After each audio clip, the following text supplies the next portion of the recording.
Y'all, I'm here.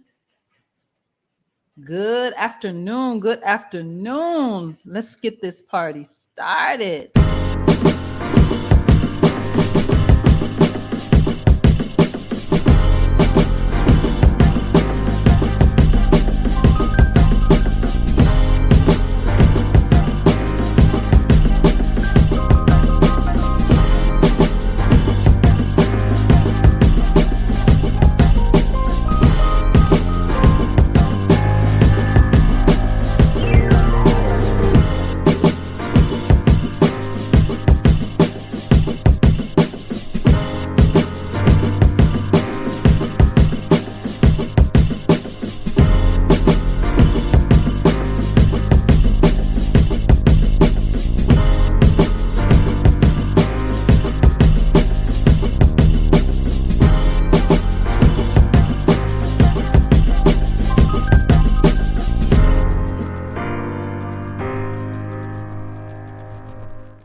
All right. Good afternoon. Good afternoon. Good afternoon. I am Tamara Johnson Shealy. Good afternoon. Y'all know what time it is. I see you, my Clubhouse family. I see you over there, Honor. Thank you for joining me. I see you, YouTube. I see you. Come on in. Come on in. Hit that like button, hit the subscribe, hit that notification, and share. Y'all know what time it is. It is a rainy day here in Georgia, but you know it is time for Keeping Up with Congress. Keeping Up with Congress, y'all. I come to you Monday, Tuesday, Wednesday, Thursday, 5 p.m. to 5:30, right here on YouTube. I bring it to you live over here in the Clubhouse space from the half hour to the top of the hour. So I add a little more time to the conversation over on Clubhouse, but I come to you live here on YouTube. And I apologize for being just a few minutes late today, but I want to share with y'all. I found this little Reparations song. I was in one of the rooms, y'all. This Reparations song, I just want to play. If you haven't heard it, y'all, let me just play just a little bit for you, just a little bit, y'all. These young people, y'all, this next generation, when I tell you we own to something, they hear us. This next generation, they hear us loud and clear. Let me play this right here on so y'all can hear it. Listen to this little girl. When we come to Washington in this campaign, we're coming to get our checks. Young prodigies. Get up. Free. Reparations, Maya said we coming for our check.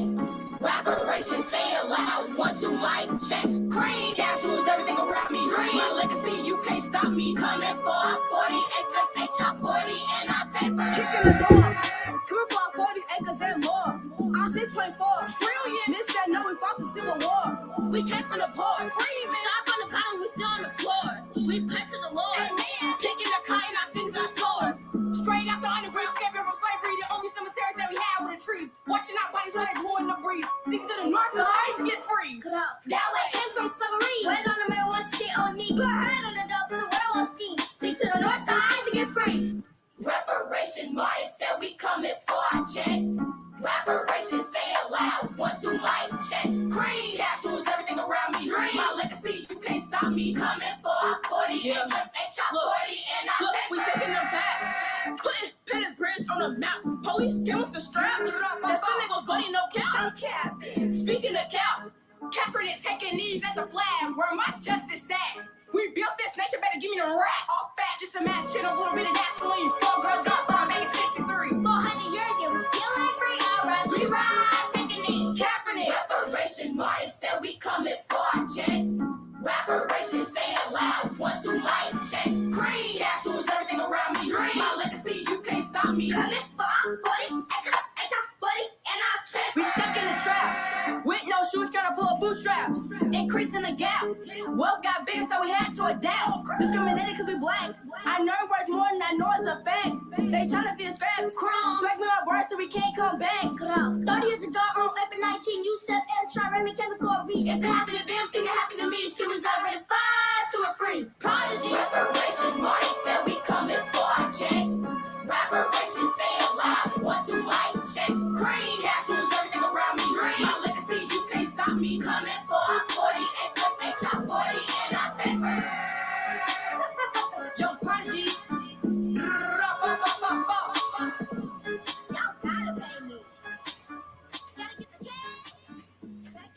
All right, y'all. These young people, y'all. Reparations, y'all. Reparations, y'all. If you hadn't heard that rap song, oh my gosh, it is amazing. It is amazing. These young people have me so inspired. I've been jamming to this, y'all. I was on an interview just a little while ago, and they asked me what was my favorite song. And I actually sent them this video, so they were playing this music, y'all. They was playing this music, and this was a white audience. Keeping up with Congress, y'all. So I figured you guys would totally appreciate hearing that rap song by that group, Young Prodigy, y'all. Look them up, y'all. Rapperations. They ain't playing. I'm inspired. They get it. I actually reached out to them, y'all. Let's keep our fingers crossed. We might do a tour. I don't know, but I sure did reach out to their management, and we're gonna see what happens. So I am Tamara Johnson Shealy. Thank you for joining me. That was my reparations, y'all.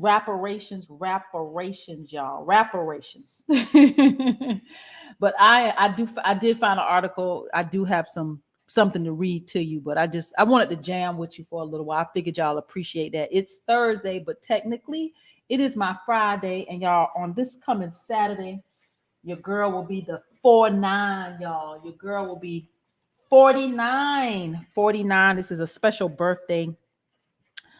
It's a special birthday. My mother actually passed away at 49, so I'm gonna be intentional about living. I'm gonna be intentional. My mother worked and worked and worked, and at 49 she left us, and I want to be intentional.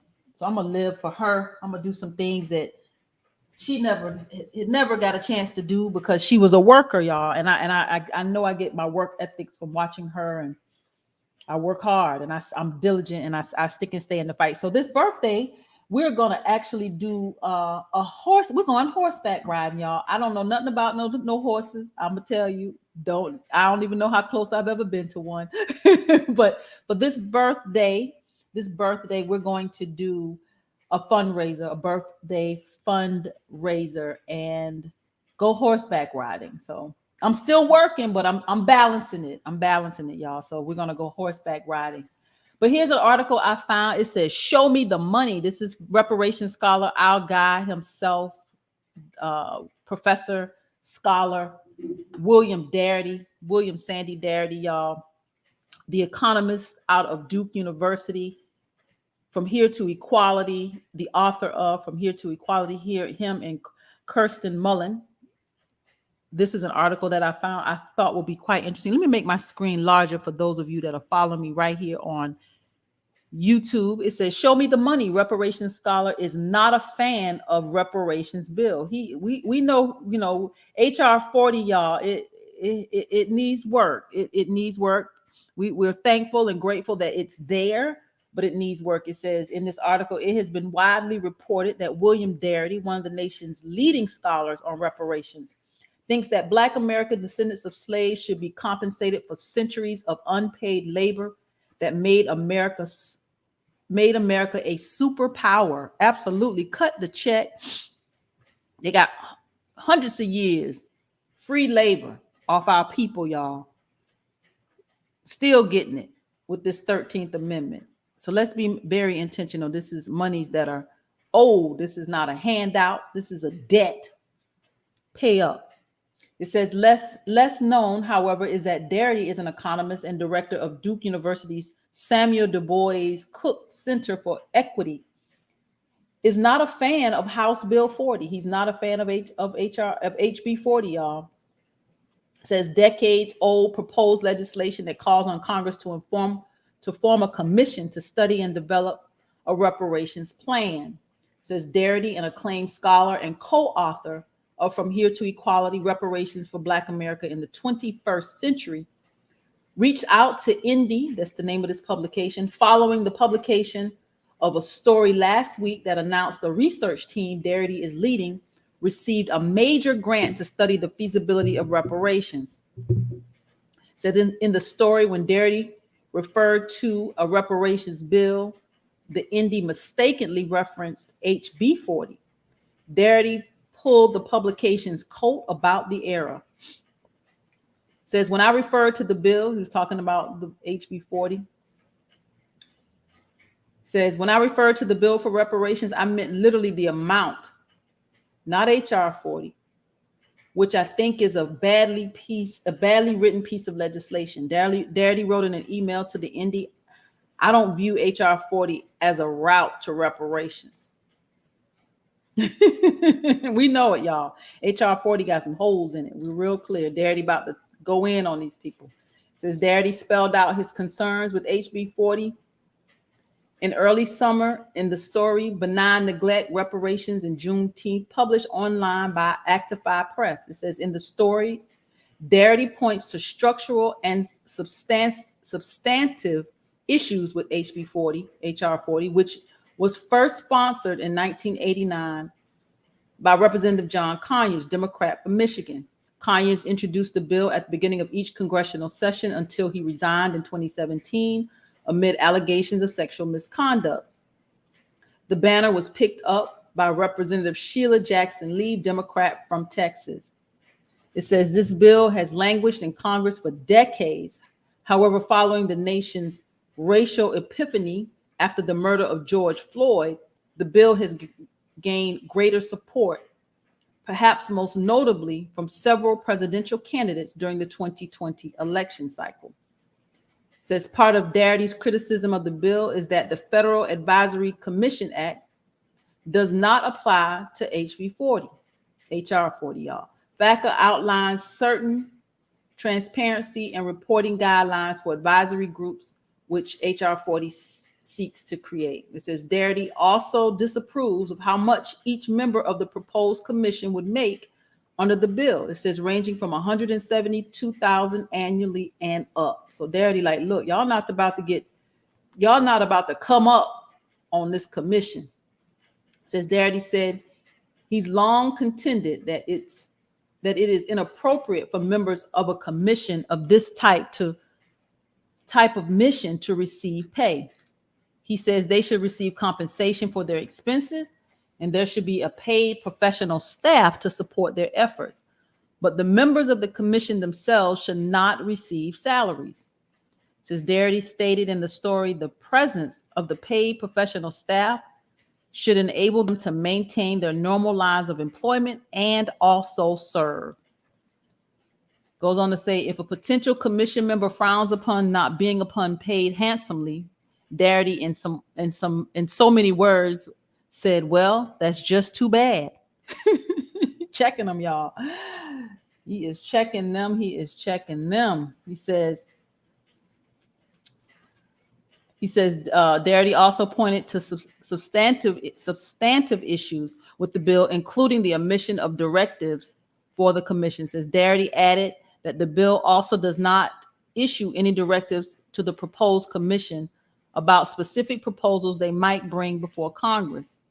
Darity noted that without specific proposals, that the HR 40 commission could decide that a new, more comprehensive apology will suffice as reparations, or a housing voucher plan will suffice as reparations, or college scholarships for Black youth will suffice as reparations. So he's concerned, y'all, what could come out of this. This is without any directives. Darity said that HR 40 commission could be directed at minimum to create proposals that meet the following conditions, which he provides here. He says it could be eligible recipients must be Black American descendants of persons enslaved in the United States, which we're absolutely clear about. Says a reparations plan must eliminate the Black-white wealth gap by raising Black assets to a level sufficient to match the average level of wealth among whites. Says a reparation plan must disperse the funds intended to close the Black-white wealth gap primarily as direct payments, y'all, to eligible recipients. Direct payments. When you cut that check, it's going to have my name on it. You're not about to put this money in a program, because we're notorious, America, creating programs, funneling our monies, and by the time it gets to the people that actually need it, it's pennies on the dollar. Absolutely not. So let's be real specific about these direct cash payments. It says the federal government, as the culpable party, must be responsible for paying reparations. Darity estimates that it will take 11 trillion to close the gap, and that the figure needed to make Black America whole. So it's going to take a whole lot of money. Cut the check. So I actually had a couple more. I'm going to dive in though to these House bills. I am Tamara Johnson Shealy. Let's dive into the House bills. This is HR 976. HR 976. We got about 12 more minutes and I'm going to come over to the clubhouse space. Thank you, Brother Alfred, for joining me. You are more than welcome to come to the stage. So I think it helps with the algorithms when they see more than one person. So you are more than welcome. So this is HR 976. This is the Ethic Act. This is Representative Kathy Castor, Democrat out of Florida. Come on to the stage, y'all. It helps with these algorithms. Thank y'all for joining me. It says ensuring transportation honest information on COVID-19 Act, or the Ethic Act. It says this bill retroactively requires states and other jurisdictions to report specified COVID-19 data to the Center for Disease Control and Prevention as a condition of receiving certain COVID-19 funding. So they got to report to receive this funding. So this is ensuring transparent, honest information on COVID-19. This is Representative Kathy Castor, Democrat out of Florida. HR 977 is the Lady Liberty Act of 2021. Lady Liberty Act of 2021. This is Representative Gerald Connolly, Democrat out of Virginia. Says this bill sets a floor of 125,000 for the maximum number of refugees, y'all. Let's pay attention. Refugees who may be admitted into the United States each fiscal year. It says under current law, the president sets the annual cap on refugee admission at the beginning of each fiscal year. It says the cap for 2021 is 15,000 and the cap for 2020 was at 18,000. So this sets a floor. That's interesting. This is a Democrat Gerald Connolly out of Virginia. This sets a floor of 125,000 for the maximum number of refugees who may be admitted into the United States each fiscal year. Y'all, we got to pay attention, y'all. This is opening the floodgates. This is HR 977. That's a lot of people. Let's pay attention, y'all. Who is he? Gerald Connolly, Democrat out of Virginia. Pay attention, y'all. HR 977. HR 978 is the Chai Suammanmont Remembrance Act of 2021. Suammanmont. Y'all, I'm butchering this. This is somebody's last name with a lot of letters. God bless. God bless. Representative Connolly again, Gerald Connolly, Democrat out of Virginia. It says this bill requires federal agencies to develop and disclose safety plans that contain certain information for on-site employees and contractors during the public health emergency relating to COVID-19. It says specifically, this bill requires each agency to post a safety plan on its website that includes descriptions of, one, the personal protective equipment that the agency will provide to its on-site employees and contractors, two, protections for employees whose work requires them to travel off-site, and three, testing, contact tracing, and vaccination protocols, and four, protocols that ensure the continuity of operations in the event it is necessary to reverse on-site requirements. So this is Representative Connolly, and I looked it up because this person I figured this was somebody's name. So it says on May 26, 2020, Chai Suammanmont, I'm butchering his name. He says, my constituent and a kitchen staff worker at a child care facility on Marine Corps Base Quantico died from coronavirus-related complications. It says confusion and uncertainty emerged as two of the largest contributing factors of Chai's death. It says uncertainty on best practices and agency policies. It says, and a general lack of communication with federal workforce staff led to the tragedy. So they're trying to figure out, was it best practices? Was it agencies' policies that contributed to the death of this staff worker at this Marine base? So this is HR 978.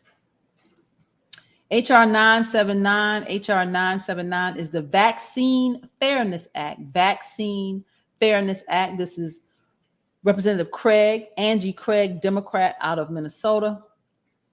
Vaccine Fairness Act. It says this bill requires the Department of Health and Human Services to provide weekly reports to Congress concerning the distribution of COVID-19 vaccines to the public. So they want weekly reports to Congress concerning the distribution of these COVID-19 vaccines.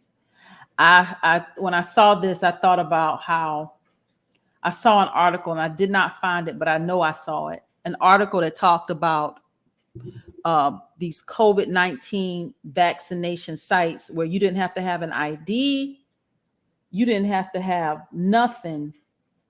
You just show up and give them your arm, and they were going to give you this vaccine. And I thought that was quite interesting. Like, you're not taking any info. They don't have to provide you with any information. They can tell you anything about who they are, and you're just going to give them the vaccine. So I thought that was interesting. I actually did find an article about DeKalb County, which is here in Georgia, metro to Atlanta. They were offering $100 an incentive. You see this in this picture. This person has a gift card. It says $100 incentive drives more than 1,100 vaccinations in one day. And they actually had Mutombo there. I can show you here. You can see him right here. For those of you watching, Mutombo was there. Yep. Dikembe Mutombo, the legendary from the Atlanta Hawks. He was there to motivate the crowd, but they didn't have to be motivated, y'all. They had $100 gift cards and 1,100 vaccinations in one day. So that's HR 979 is the Vaccine Fairness Act. They want to know who's actually getting these vaccinations. HR 980, then we'll head over to the Senate bills. We got about 5 more minutes. Hopefully I can get all these bills through, but HR 980 is the Southwestern Oregon Watershed and Salmon Protection Act of 2021. This is Representative Peter DeFazio, Democrat out of Oregon. It says this bill withdraws specific federal land in Curry and Josephine counties in Oregon from 1, entry, appropriation, or disposal under the public land laws, and 2, location, entity, and patent under the mining laws, and 3, operation under the mineral leasing and geothermal leasing laws. So this is HR 980, Southwestern Oregon Watershed and Salmon Protection Act of 2021. Let's see if we can get these Senate bills in today, y'all. I told you it's my Friday. It's my Friday, but really it's Thursday.